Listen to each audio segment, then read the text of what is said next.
Tell me, why do you think DDP's gonna lose? Like, what about DDP's physicality? What about his mentality do you think is not good enough to beat Kamzat? What's up, guys? We're here with another one today. We're going to be discussing UFC 319, giving our predictions and going into some of the fights. Let's get started. So, for the main event, we have none other than DDP versus Kamzat. Now, remember, guys, if you guys saw one of our last videos, we mentioned how the loser... So, if DDP wins, I have to eat a habanero, which won't happen because he won't win. If Kamzat wins, Sam has to eat a habanero next time we film the recap for this. So I'm excited. And no drinking. No drinking the whole time, just straight habanero and live through the pain. I'm pretty confident I'm not going to be burning that day. I think you will. But let's discuss it, man. Obviously you have DDP, the bets on that. How are you feeling a week out? I know you said you were a little bit iffy, kind of going back and forth last time we talked about it. Are you feeling more confident? Are you scared? Do you want to bring milk? Tell me about it. I'm not going to lie to you. I'm not going to act all tough and hardcore, you know. I'm still scared, you know. I don't know. I still don't know, but I'm going to go with DDP because I like him more. Yeah. That's literally the only reason. Not analytical. I'm not going like, oh, it's because he got better submissions, a better fight. No. Yeah. I just think I like DDP, and that's it. They're both really freaking good. It's a 50-50 fight. This is exciting. I agree with you. And I can take my normal usual approach and be like, nah, DDP's going to kill him. Or, Kamzat's going to kill him, easy. Like, no. Like, you kind of hit the nail right on the head. It's a pretty close fight as far as who they're going to win. Like, DDP's a monster, bro. I don't know what bro is eating over there in South Africa, what kind of diamonds they're feeding him for breakfast. He's in a chill out, bro. But for some reason, this man is just beating everybody. Kamzat, he feels like he's the chosen one, right? From Jump Street, we knew this guy was going to be different. And now finally the day's here where he's fighting for gold, man. The man's not even talking about this fight right now. He's talking about, oh, I want to be triple champ. Yeah, like he already won. It's like in his mind. I don't know. We've seen that recently with Ilya, and this man spoke it into existence. If he wins, bro, I can't express to you guys or you the amount of satisfaction I'm gonna have watching you suffer after eating a habanero and finally seeing Kamzat in gold, bro. Since, like I said, I've been watching this guy. We've both been watching this guy pretty much since he entered the UFC, and for him to finally get gold, I hope he submits him within the second round. That's actually my prediction. Second or third round submission. Because if it goes to 5, I'm gonna be struggling that day. I'm gonna go for all the way 5 rounds. Yeah, you're praying. I think he's gonna just play with him. You know what? It's not. He's okay. Yeah, whatever. He's gonna play with him, right? And he's gonna try and tire him out. That's his. I think that's gonna be his plan because he's like, okay, this guy's never gone 5 rounds. Yeah. Let's test it out. Yeah. And I think that's gonna go to a decision. Not only that, when one of the only times he went 3 rounds, he was tired as hell against Kamaru. So yeah, there's definitely a lot of room for anything to happen. We don't know, dude. We don't know. But I know you're a fan of Kamzat a little bit yourself, right? Yeah, I like him. No, I like him. It's just I like DDP better. So are you happy with either way, or I don't know. Wins? I don't care really. Yeah. For me, I'm gonna be devastated. I'm gonna play the Stand by Eminem. My tears gone cold. I want eating my habanero, just sad. Sam picked the right fight for once. It's gonna be bad. Yeah. So I don't know. I'm excited, dude. This is gonna be a fun week. Such a fun week. So let's jump into the co-main. We have Aaron Pico versus LaRon Murphy. Bellator, the 5th coming, is coming back. Pitbull actually avenged his first loss a couple weeks ago. Against Danny Gay. Danny Gay's a good fighter. Hold on. So let's get back to it. LaRon Murphy versus Aaron Pico. Aaron Pico's a dog. He lost a couple times with Bellator, but remember, he was like a prodigy. People are viewing him like, I don't know who they're viewing him, but he had a lot of hype behind him. And then he lost. Bellator got bought by PFL. He's been kind of in limbo. UFC brings him over here. He's fighting the decision king, LaRon Murphy. Bro has 7 wins in the UFC, 5 of them by decision, 2 knockouts, so but boring, bro. I'm gonna go with LaRon Murphy.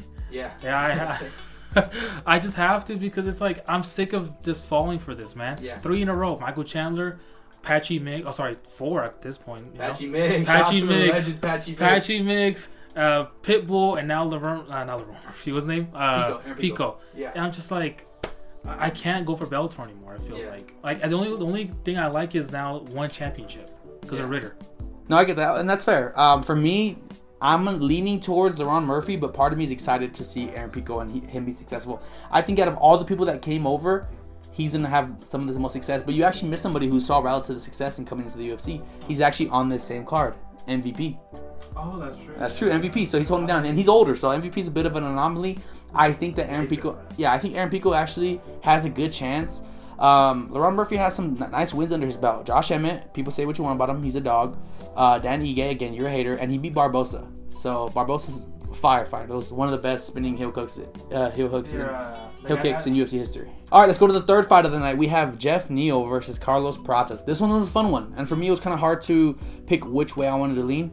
But let's start with you. Who do you got? Oh, I got Carlos Prates. I mean, it's just he disappointed me though so hard against Ian Gary. Yeah. He made him look like a cuck on the bottom. Yeah. He could have beat him right there, and he just took a smoke break. Come on, man. Yeah, he smokes a lot of weed, huh? No, ciggies.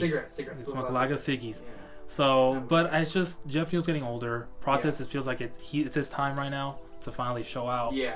And I'm gonna go with Prates. Yeah, that's also who I had, but it was close. Like, if you look at their last 3 fights, Neal, he beat RDA and he lost to Gary and Rachmaninoff. 2 absolute dogs. You know, I'd argue the 2 best in the division right now who aren't gold champions. And then for Prates, he also had a good last 3 fights. He beat Neil Magny, beat Li Jiang, and he lost to Ian Gary, as you mentioned. So I'm going to have to give it to Carlos, only for the fact that he's a little bit younger. He's 31. Jeff Neal's about to turn 35. So you contribute that to the fact that Jeff Neal just got through these wars. He's, you know, that CTE, he had that Max Holloway CTE. Yeah. And I don't know. I just feel like his time is coming up, and I think Carlos makes a win. Especially after losing to Ian, he wants to kind of avenge himself and, you know, come back in with some dominant force. So I'm going with him. Next, we have I'd argue the second best fight on the card. Jared Cannonier versus MV freaking P, bro. This is going to be fun. Unk match of all time. Yeah. 2 damn near 40. Oh, he's 40, but another one's turning almost 40. Yeah. I'm going to go with MVP on this one. Yeah. Because it just, he's so unorthodox. We don't know, like, his striking. It's like, it's karate style. That it's weird. Like, no one's been able to figure it out. Bro's like a hybrid of 2016 Connor and 24/7 Wonderboy Thompson. It's weird. Yeah. I love it, bro. I love it. They should have fought, too. I'm so sad they never fought. But MVP and Wonderboy? Yes. Yeah, that would have been, oof. That would have fed families. Yeah. But essentially, it's just, like I said, Cannonier's 40, but he won last time pretty good. But it was against RoboCop. Bro's like, what, 40 himself? He's like 35, 36. He's like 35? He looks like he gives me, you know, baseball Juan Soto. Juan Soto looks like he's like 55 and he's 23. These Brazilians, they look old. Yeah, gotta be. So you're going with MVP. How do you think he gets it done? I feel like, I don't know why, I feel like there'll be no knockout. I've never seen MVP knock out anybody, actually. Yeah, it'd be a little...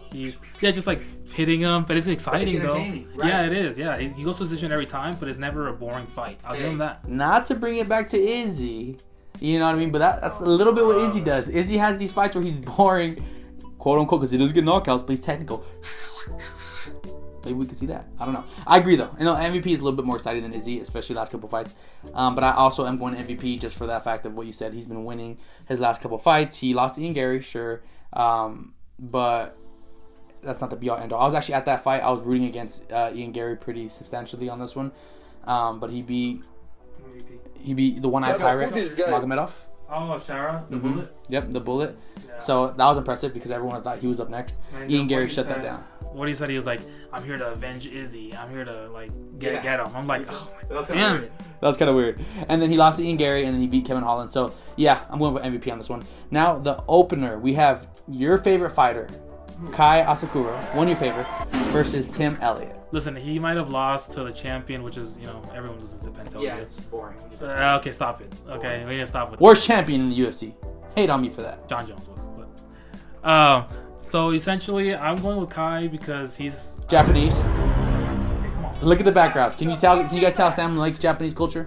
Maybe a little bit. We're trying to fix that. I'm trying to Japan like 5 times, but I'm just going for him because I like him, man. I like him. He's not a bad person. He's great to watch too. I've seen some of his Risen fights. Dude, his knees are crazy. The dude just jumps up and tries to kick you, and he knocks someone out. He had that recklessness fighting Pantoja. It didn't really pay off. You have to be really technical with Pantoja. Yeah, I'm agreeing with you just because Tim Elliott is pushing 38 years old. He's 38 years old, pushing 39 right now. Hasn't fought in 2 years, and he's coming off a loss. So it's like, dude, you need to figure something out. I think the UFC is trying to push Kai, try to get their money's worth because he came in, he lost to Pantoja. His stock's down right now. He was like, oh my gosh, the next 125 contender, let's see what happens. And we just haven't seen Dana White literally hired a Japanese assassin. Okay, guys, and don't forget, if DDP wins, I have to eat a habanero, and if Kamzat wins, Sam has to eat a habanero. So I'm hoping, you know, those results are at least fun. I hope Kamzat gets a dub. Obviously, Sam's rooting for DDP. That's going to do it for this one, guys. We appreciate you guys stopping by. Make sure you guys drop a sub. Our subs are actually going pretty decent as of late. So we appreciate you guys. Give us a like. Give us a dislike. Comment if we have trash takes. Catch you guys on the next one. Peace.